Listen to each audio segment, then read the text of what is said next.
Does the government work for us, or do we work for the government? Can a man who essentially agrees with President Obama on all the key issues realistically become the Republican nominee for president? Tonight, the tale of the Iowa caucuses. Happy New Year, America, from our Freedom Watch team to you, and thanks for inviting us into your homes tonight. Regrettably, the news is not all happy. While we were on a Christmas break, the President of the United States of America violated his oath to uphold the Constitution by signing into law a statute that purports to give him the authority to use the military to arrest Americans on American soil and to confine those arrested to a jail in Cuba, away from judges, juries, and lawyers for as long as the President wants.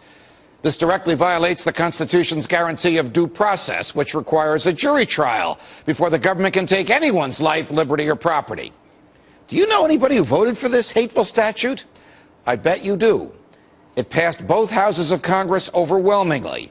Only libertarians on the right and progressives on the left opposed it. All Republican candidates for their party's nomination, except Ron Paul, support it. The Republican candidates faced off against each other in the format of the now well-known and somewhat mysterious Iowa caucuses last night, and the results were very interesting. There was effectively a tie for first place between Governor Mitt Romney and Senator Rick Santorum, who each won 25% of the vote. Congressman Ron Paul won 22% of the vote and finished either second or third, depending upon whether you think that an 8-vote difference out of 125,000 votes cast between Romney and Santorum is effectively a tie. These two candidates actually struggled to find differences between each other, and they did so over personality and personal history. Both claim to be pro-life, yet Santorum once held his nose and voted to fund abortions, and Romney once openly and gleefully endorsed them. Both like the idea of a government at home as a mechanism to do for people what they cannot do for themselves, no matter what the Constitution says. And both want the government abroad to threaten other countries into conforming their behavior to what the U.S. expects of them. In my view, the Santorum vote was a flash in the pan for the senator rejected by his home state. And the Romney vote was very troubling for him. Mitt Romney is obviously the choice of the Republican establishment.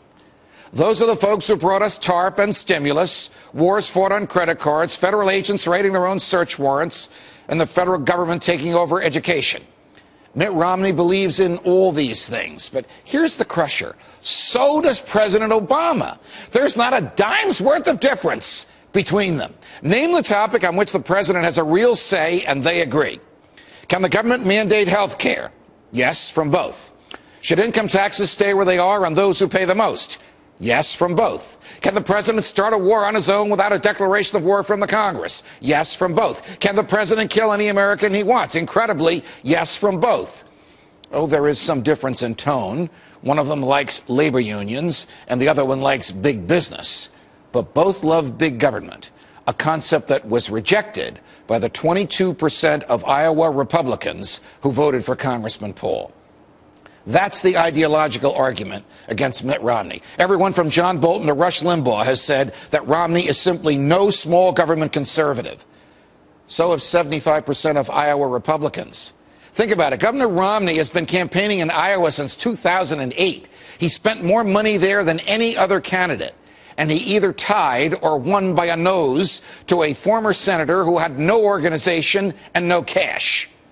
Governor Romney actually attracted a lower percentage of Iowa Republicans this year than he did 4 years ago. And in poll after poll, 75% of Republicans nationwide reject him. So where does this leave us? It manifests what Freedom Watch and Tea Party Republicans have been saying for the past year. There is a hunger in the land for a game changer, and Mitt Romney and Rick Santorum are not up to that. There is a need in the country for a government that stays within the confines of the Constitution, or we'll all end up like the socialists in Europe. And Mitt Romney and Rick Santorum are not up to that. There is a rumbling in the countryside that the government should shrink and live within its means. And Mitt Romney and Rick Santorum are not going to make that happen. The race is getting tight now. Michelle Bachmann is out.